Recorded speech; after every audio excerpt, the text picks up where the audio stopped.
But in this case, the best composition that you can find in all the electric vehicles by now is the one that I call here the stellar, which is a 60% nickel, 20% manganese, 20% cobalt. But here, whatever, this exchange less than 1 lithium per metal. So research has been pursuing, and we have kindly doing substitution of this compound, where now you can see we don't replace or we put lithium now within the metal layers. And this is the reason why we denote this phase as lithium-rich materials. And the lithium-rich materials that have a very complex redox system, as clearly indicated here, since you have a 3 redox center, show here great performances. As you can see, we move from 150 to 80 now to 280 milliampere hour per gram. And the question is now, what is the origin of this capacity? So, in order to tackle this issue, what we have done is really we try to design model compounds in which the redox centers will be simplified. And these model compounds that we have designed using the periodic table, we replace these 3D metals by heavier elements like ruthenium and tin, where in this case you have a single redox center. From this, we maintain the structure and we also maintain the same properties as clearly indicated with the same type of shape and the voltage profile curve, which means a cascade on charge and a solid solution and discharge. And through a large amount of work, we are able to find out what was going on here, where we found that we have first an oxidation of ruthenium +4 and ruthenium +5, and very importantly, we found that O- was, in this case, giving you a peroxo-like species, and we were able to characterize this by microscopy and so on.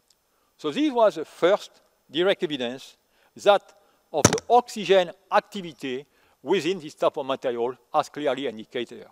And this has set up a total transformational change in the way of designing materials. Indeed, this is more or less the way that we have been working for about 24, 25 years, where, in this case, every time that you are removing or putting lithium, you were, in this case, acting on the redox cations. Now, the story has changed, and you can see, now when I remove the lithium, first I activate my cationic size, and then I go to pick up extra energy and the anionic size. And of course, the result of this is that you can nearly double the capacity of these materials. So this is great, but the question now, you want nearly to take more advantage of these materials, is nearly to understand the science behind it.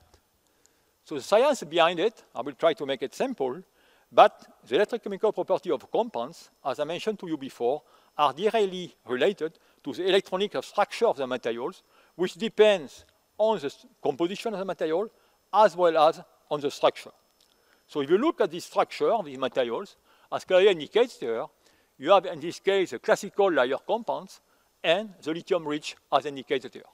Now, the simple bond structure, in the case of octahedral environment, is nothing else than an overlap of the 3d orbitals and 2p orbitals to form this kind of metal oxygen and metal antibonding bonds as clearly indicated here. And you can see you remove one electron and so on. Now, what is happening in the case of lithium-rich? You see here, I put a doublet that is red, because this is a non-bonding doublet. And this non-bonding doublet is going, as you can see here, to position just of the metal oxygen bond. And then, because of the Mott-Hubbard splitting, you are going to have a splitting of the D bond, as clearly indicated here. So, bottom line, what is happening? Owing to this double non-p bonding, you are going to create the extra capacity. So, the message here that I want to let you from this transparency, that is ionic redox, and the capacity that you will get from it is going to depend on the number of non-bonding oxygen. So, you get now the rule of the game is really to design compound in which we can increase the number of non-bonding oxygen. And this is more or less what the community has been doing for the last 4 or 5 years. And you can see here the large number of materials that have come out in literature with different types of structure, 2D, 3D, disorder, and so on, with a compound that will come out 3 years ago, which here show the best, really, capacity for all the materials that we have investigated so far, going, remember, from 1 electron to now to 3.5 electrons per 3D metal. So this is great, but the question you might ask is, now what's going on, practically speaking? So this new concept, no doubt, has generated a large amount of excitement since we could double the energy density. But for practical application, there are several figures of merits that we need to meet.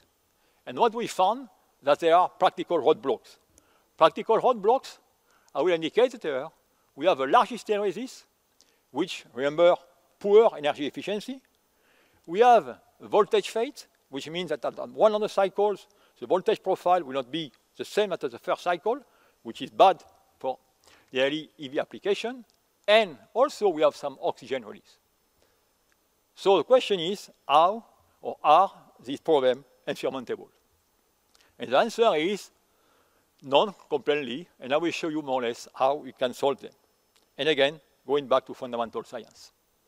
So what we are looking here is microscopy that I've done on this compound. You see the phase, lithium, ruthenium here, and lithium, ruthenium, titaniate on the other side. And you have here the microscopy picture where you can see nicely the big atom,